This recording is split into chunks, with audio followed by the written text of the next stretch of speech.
로마서 4장입니다.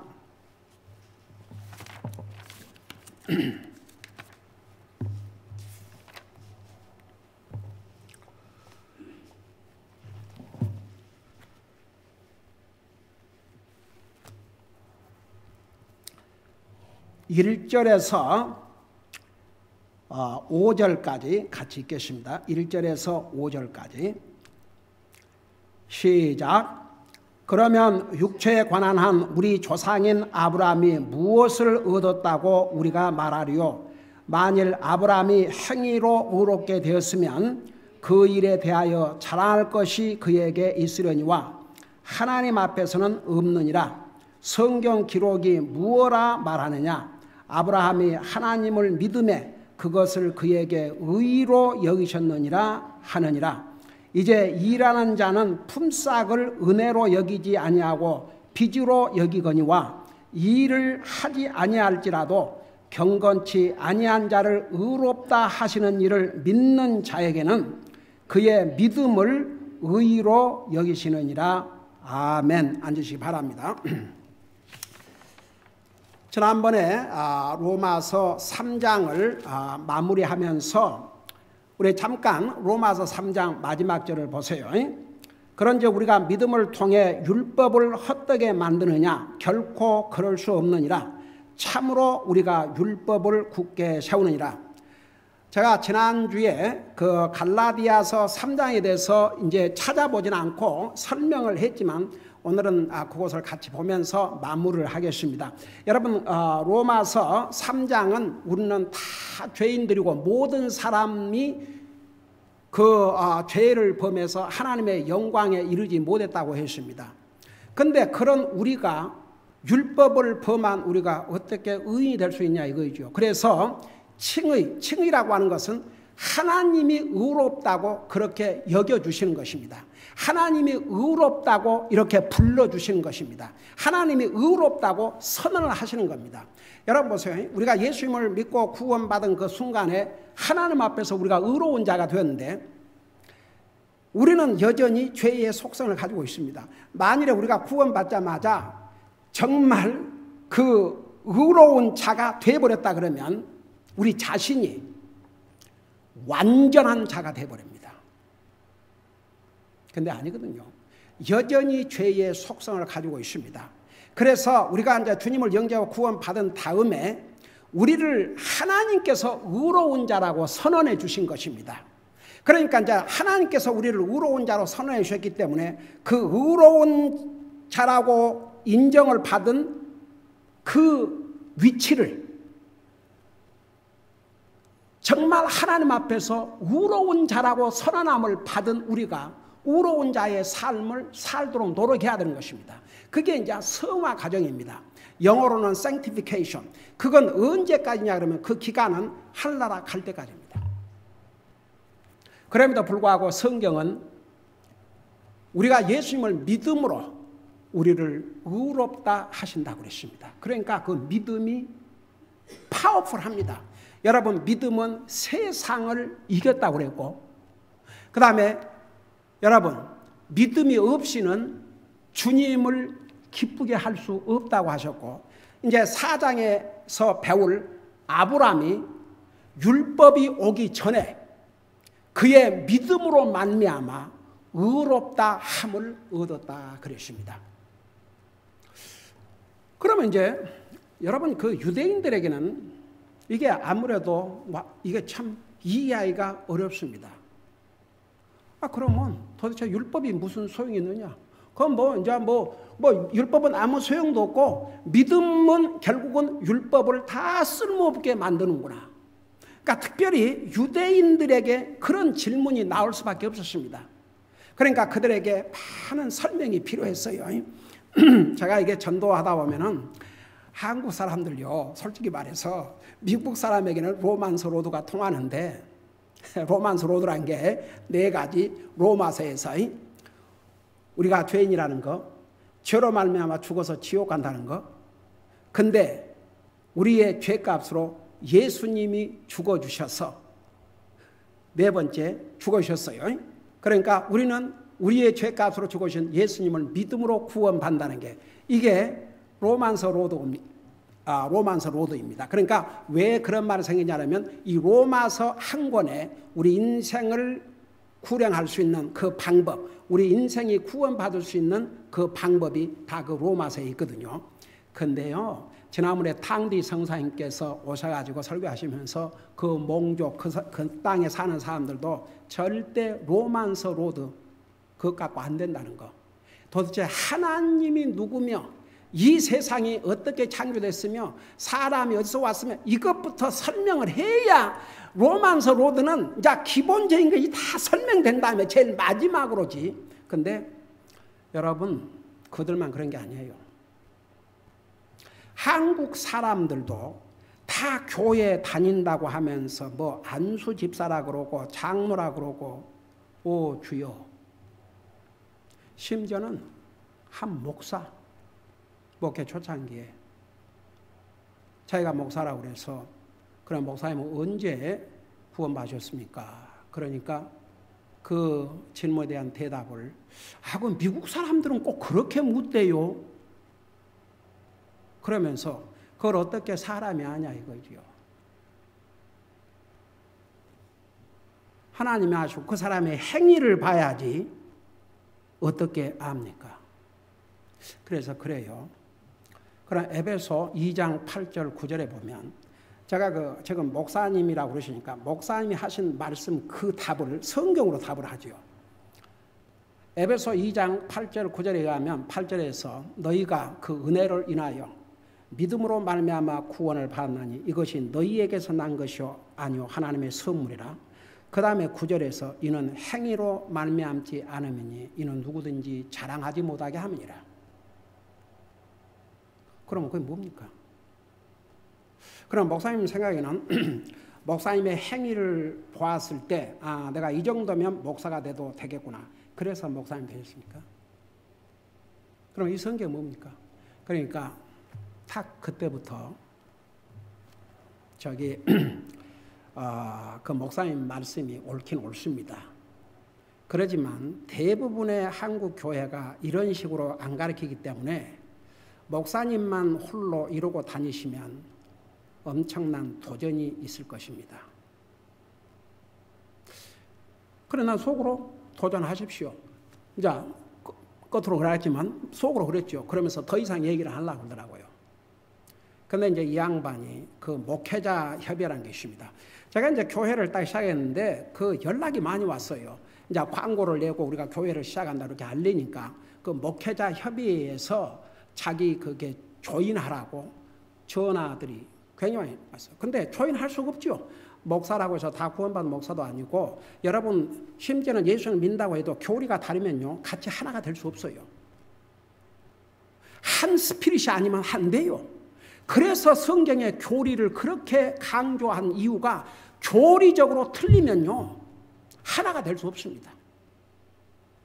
아다보되 여러분 뭐 장로가 됐든 무슨 교회가 됐든 다 그래도 그 중에 진실로 믿는 사람이 있죠. 근데 교리적으로 잘못 알고 있기 때문에 하나가 되기 참 어렵습니다. 그래서 당연히 안 갔죠. 그러니까 이제 이 목사가 가서 김규환 목사 2단이다. 그래가지고 엄청난 도전이 있었습니다. 왜 목회 촌장기에 방송 설교를 시작해야 되냐면 이게 다 목사들에게 얘기해서 김규환 목사나 그 교회에서 혹시 방문하면 문도 열어주지 마라. 그리고 그들에게 뭘 가르쳤냐면 요한이서에 이 교리를 가지고 오지 않냐는 자는 문도 열지 말고 인사도 하지 말라. 딱 기가 막혀서 누가 누구에게 할 소리를. 그래갖고 이제 그때 당시에 그 어느 형제가 처음으로 그때 비디오 카메라 큰 이렇게 이만한 큰 비디오 카메라가 나왔을 때인데 한 번은 목사님 저 설교를 좀 비디오 카메라로 찍어놔도 됩니까? 그래서 그렇게 하라고. 그리고 이제 한 번은 집사람하고 저녁에 어디 전도 방문을 가기 위해서 어디를 가는데 웬 식당 앞에서 큰 TV가 있는데 거기서 제가 설교를 하고 있는 거예요. 그러고 너무너무 깜짝 놀라가지고 알고 봤더니 그 형제가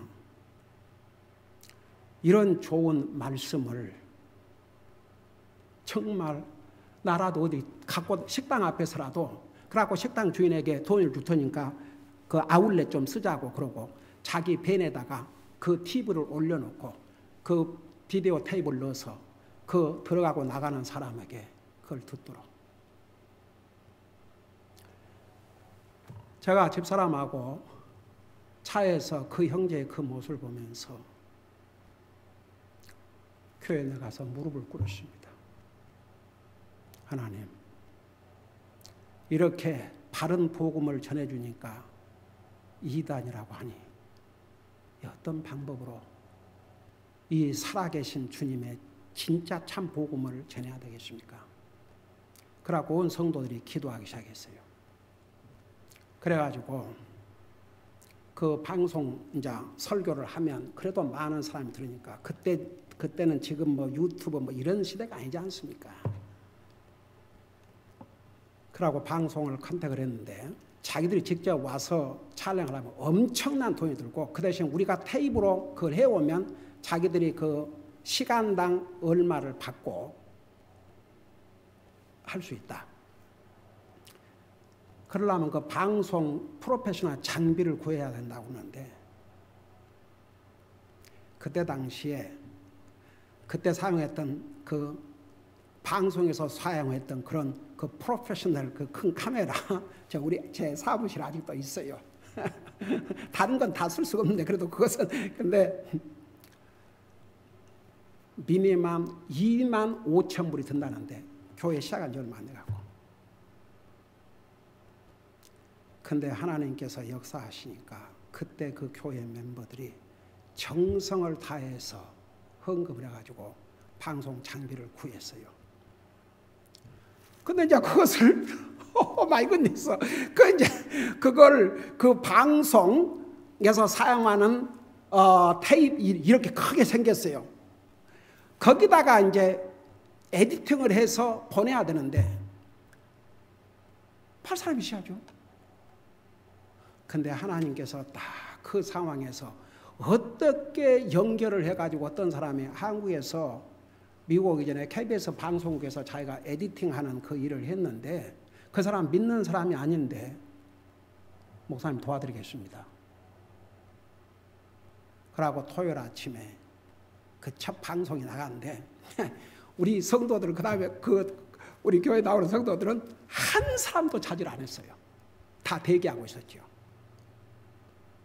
그래도 몇 년을 했는데 그 방송 때문에 많은 이제 교회가 어떻게 저 목사가 이단이냐 이거죠. 그래서 한 번은 LA 공항에 내가 누가 우리 교회 멤버가 하여간 어디 가서 이제 공항에를 하는데 막 사람들이 와서 인사하는 게 목사님 안녕하십니까 설교 말씀 잘 듣고 있습니다. 근데 또 어떤 사람들은 또 탄정하는데 거기에 보니까 그 조용기 목사라고 한국의 순복음교회 목사가 그 방문했다 가는 근데 내가 나중에 알아보니까 그 사람들이 와갖고 먼저 여기서 진짜 설교를 들으니까 와서 나한테 그 설교 방송 듣는 사람이 와서 인사를 하고 그리고 그 사람들 가서 인사하더라고요. 그러면서 얼마나 많은 곳에서 그 설교 테이블을 요청하고 그리고 이제 그 많은 목사들이 어떻게 저 목사가 이단이냐. 그러고 이제 그런 얘기가 속 들어갔었지요. 그러니까 여러분 보세요. 정말 그 복음을 전하는 데는 항상 방해가 따르는데 진리를 전해주니까 바른 교리를 전해주니까 사탄이 아예 초장부터 나를 이단으로 몰아서 더 이상 목회를 할 수 없도록 방해를 했습니다. 그런데 오랜 세월이 지나갔어요. 이제 그 당시에 우리 성도들 두 사람씩 혹은 뭐 더 같이 갈 사람은 가고 이래서 이제 계속 이제 문 두드리고 전도를 하는데 어느 집에 문을 두드리면서 그때 우리 윤영계 팀에 갔었는가? 아니, 다른 그 성도 멤버가 갔었는가? 하여튼, 그래 가서 문을 이제 들으면서 항상 공손하게 인사를 했죠. 우리 어느 교회에서 전도방문 나왔습니다. 공손히 인사하라고. 그러니까 다 그렇게 이제 인사를 하니까. 어느 교회예요? 그 어느 교회라고 하니까? 오늘 우리 교회에서 목사님이 그 교회하고 그 목사님 얘기를 하셨는데요. 그래서 그게 무슨 얘기입니까? 그랬더니 여러 해 전에 어느 침례교회 김계환 목사님이 자기를 찾아와서 목사님 언제 구원받았습니까? 뭐 교회만 나간다고 해서 다 하늘나라 간 건 아니지 않습니까? 그런 얘기를 했을 때 자기는 굉장히 기분 나빴다 이거죠. 아주 불쾌했다 이거죠. 그래서 더 이상 얘기하고 싶지 않아서 자기는 문 닫고 들어갔는데 저도 목회를 하면서 와, 진짜 요한복음 3장에 너희가 거듭나지 아니하면 하늘나라 구경도 하지 못한다고 했는데 제가 그 얘기도 했거든요. 여러분은 교회 이렇게 다니니까 그냥 하늘나라 갈 것 같습니까? 정말 하나님의 자녀로 거듭난 자가 하늘나라 갑니다. 그러니까 이제 그 양반도 목회를 하면서 수많은 어려움을 겪고 뭐 장로라는 사람, 집사라는 사람들이 싸우고 이제 그걸 보면서 저게 우리 배웠지 않습니까? 화목을 이루라고. 특별히 하나님께 교회에 주신 경고에 화목을 이루지 못한 자, 거룩함을 쫓지 않은 자, 주님 얼굴 볼 수 없다고.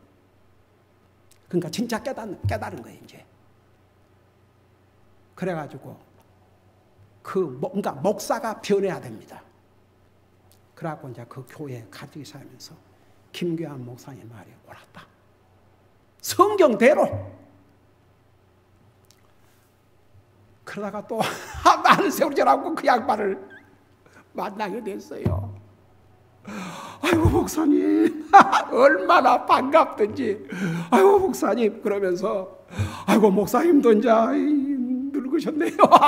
첫 인사가 그냥 곧 그렇게 인사를 하더라고. 그래서 아이고 낱말하시네. 그럼 목사님은 얼굴 좀 보세요. 거울 좀. 나보다 훨씬 더 늙으셨구만. 그러고 웃으면서 농담도 했습니다마는 여러분 보세요. 우리가 왜 그 디모데후서 3장 16절에 이 하나님의 말씀은 성령의 감동으로 기록된 것으로 거기에 교리 이게 중요합니다. 여러분 여호와의 증인도 하나님 믿는다 그래요. 근데 그들의 교리, 특별히 천국의 교리, 지옥의 교리, 구원의 교리 잘못됐어요. 그 다음에 제7일 안식일교, 몰몬교, 말은 다 예수님 믿는다 그러십니다. 근데 교리적으로 잘못됐어요. 그래서 여러분 베드로 사도를 통해서 경고했지 않습니까? 이 사도 바울을 통해서 가르쳐준 기록한 세계는 많은 중요한 교리가 있는데 이거 잘못 풀다가 멸망할까 조심하라고 그랬습니다. 그래서 여러분 보세요. 우리가 이런 교리를, 그러니까 성경적인 바른 교리를 전하면요 사람들은 싫어해요. 그래서 예수님 믿는다 그 한 말만 딱 듣고 그 사람이 진실로 우리가 성경적인 방법으로 믿는 사람들인지 그거 단정할 수가 없어요. 사람들은 다 자기 나름대로, 얼마 전에도 제가 메시지였지만 자기 나름대로 믿는 게 아닙니다. 하나님의 말씀대로 믿어야 됩니다. 믿음은 들음에서 나며 들음은 그리스도의 말씀이라 했습니다. 이 말씀이 우리의 믿음과 행위의 기준입니다. 어떤 사람이 아무리 나는 예수님 잘 믿는다 해도 하나님의 말씀의 방법대로 믿지 않냐면 그 믿음은 헛된 믿음입니다. 왜 이 어마어마한 성경을 기록해서 우리에게 주셨습니까? 이 말씀이 우리 모든 것의 기준입니다. 그래서 여러분 보세요. 이제 많은 사람들이 저도 처음에 이제 예수님을 믿음으로 구원받는다고 그러니까 그럼 이제 예수님 믿으면 구원받고 하늘나라 가니까 뭐 어떤 짓을 해도 괜찮겠네요. 나 그런 질문 많이 받았어요. 그러니까 그들은 여전히 예수님도 믿고 율법을 지켜야 된다고 그런 생각에 이제 그런 생각을 한 거죠. 그러면 율법이 필요 없네요. 뭐 하나님 말씀 지킬 필요가 없네요. 근데 보세요. 이걸 뒤집어 놓고 보면 어떻게 우리가 구원받게 된다는 것을 알게 되면요 절대 그런 질문이 그 입에서 나오지 않습니다. 바꿔지게 되어 있습니다.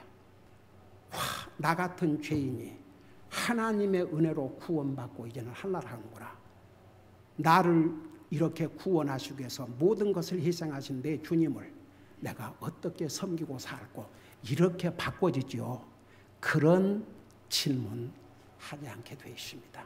자, 여러분 잠깐, 그래서 여기에 이제 마지막 3장 마지막 절에 그런즉 믿음을 통해 율법을 헛되게 만드느냐 결코 그럴 수 없느니라. 참으로 우리가 율법을 굳게 세운다고 그랬는데 어떻게 우리의 믿음이 율법을 굳게 세우느냐. 그 결론은 갈라디아서 3장 보세요. 갈라디아서 3장 24절을 보시 바랍니다. 24절. 갈라디아서 3장 24절. 자, 거기 보면 뭐라고 그랬습니까? 갈라디아서 3장 24절에 여기에 율법과 믿음의 관계, 우리의 믿음은 율법을 완성시키고 세우는 것이지 절대 율법을 무효로 만들지 않는다는 것을 그래서 분명히 설명하고 있습니다. 자, 3장 24절에 보면 그런즉 율법은 우리를 그리스도께로 인도하는 훈육 선생이었으니 이것은 우리가 믿음으로 의롭게 되게 하려 함이라. 사실 보세요. 우리가 믿음으로만이 의롭게 될 수 있다는 것을 가르쳐 준 것이 누구예요? 율법이었어요. 율법. 여러분, 율법은 우리를 정죄한다고 그랬습니다. 율법은 너는 이것도 범했고 이것도 범했고 이것도 범했고 이것도 범했고 이것도 범했고 이것도 범했다. 너가 나를 통해서 구원받을 수 있겠느냐? No. 그러니까 주님한테로 가거라.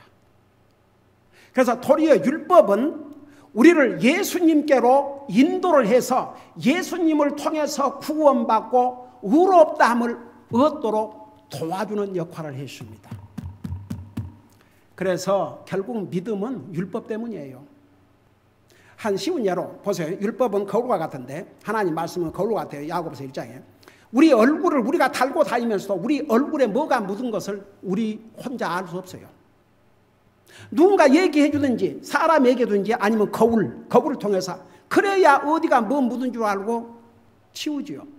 자기는 몰라요. 우리가 그랬어요. 율법이 없을 때는 우리가 죄인인 것조차도 몰랐다고 그랬습니다. 근데 율법을 통해서 우리가 죄인인 걸 깨달았고 죄인이기 때문에 절대 하나님 앞에 갈 수 없고 죄값으로 죽어서 지옥 갈 수 없다는 것을 깨닫게 되고 나는 율법을 옛날에도 지키지 못했고 앞으로도 지키지 못할 것이며 현재도 지키지 못하고 있고 서로 다 지켰다 할지라도 내 속에 있는 죄의 속성은 어떻게 해결할 것입니까? 그래서 결국은 율법은 우리에게 예수님에게로 가라. 예수님으로 가면 그분을 통해서 모든 게 해결된다. 그래서 믿음은 율법을 도리어 굳게 세우는 것이라 그런 뜻입니다. 자, 그리고 우리 4장 서론을 하십시다. 이제 4장은 믿음으로 의롭다함을 얻은 대표적인 두 사람을 기록하고 있는데 그 중에서 특별히 아브라함에게 초점을 맞추고 있어요. 그래서 이제 아브라함과 다윗 두 사람을 얘기하고 있는데 이 심지어는 다윗조차도 성령의 감동으로 기록한 그 책에서 시편에서 아브라함이 의롭게 되는 것이 율법의 행위로 말미암은 것이 아니고 바로 믿음으로 의롭다함을 얻었다는 것을 이렇게 증언해 주고 있습니다. 자, 그런 것을 머리에 이제 두면서 보세요. 우선 이 두 사람 아브라함과 이 다윗은 신약시대에 산 사람들이 아니고 구약시대에 산 사람들이고 여전히 율법 아래 산 사람들이었습니다. 아직 우리 인류의 메시아가 우리 인류의 구속자가 이 땅에 오시지 않으셨습니다. 아직 구속 사업을 하지 않으셨습니다. 여전히 우리 사람들의 죄값이 지불되지 않았을 때입니다. 근데 그때에 여러분 다윗이 시편 32편 1절 2절에서 뭐라는 줄 아십니까? 그것을 여기서 그대로 인용했는데 여기 6절 보세요. 6절 7절을 보시 바랍니다. 여기 보니까 로마서 4장 6절 7절 여기 보니까 이것은 그러니까 이제 그 앞에 1절에서부터 5절까지 아브라함이 행위로 의롭게 되지 아니하고 믿음으로 의롭다가 함을 받았는데 그것을 다윗이 성령의 감동으로 기록한 이 시편에서 뭐라고 증언하고 있냐면 이렇게 증언하고 있습니다. 6절을 보세요. 이것은 또한 다윗이 행위가 없어도, 율법의 행위가 없어도 하나님께서 의를 인정하시는 사람의 복됨에 관하여 묘사하여 이르되 자기 불법들을 용서받고 자기 죄들이 가려진 자들은 복이 있으며 주께서 죄를 인정하지 아니할 사람은 복이 있다다 함과 같으니라. 그래서 심지어는 이 다윗, 여전히 구약시대 율법 아래 살았던 다윗입니다. 근데 성령의 감동을 받아 기록한 시편 32편 1절 2절에서 지금 방금 읽은 부분은 시편에서 기록된 이 말씀을 인용한 말씀인데, 다윗의 입을 통해서도 그 앞에 1절에서 5절까지는 아브라함이 어떻게 의로운 자가 됐는가를 설명하고 있는데, 바로 아브라함도 이와 같이 율법의 행위로 의롭다함을 얻은 것이 아니고 믿음으로 의롭다함을 얻었다는 것을 이렇게 증언하고 있는 것이죠. 그래서 이제 그 4장 전체는 아브라함이 어떻게 율법, 사실 보세요. 아브라함은 율법, 그러니까 모세를 통해서 그 율법을 주시기 몇백 년 전의 사람이었어요. 그리고 아직 우리 인류의 메시아가 이 땅에 오시지 않았을 때입니다. 야곱은 이미 율법이 온 다음의 사람이었습니다. 그러니까 율법이 오기 전, 아직 우리 인생의 구속자가 이 땅에 오셔서 우리 인생의 죄값을 지불하지 않는 그때에 아브라함이 어떻게 의로운 자가 되었느냐. 그래서 이제 1절에서 8절까지는 아브라함이 의롭다함을 얻은 것은 믿음으로 말미암은 것이지 어떤 행위로 된 것이 아니다, 그 말입니다.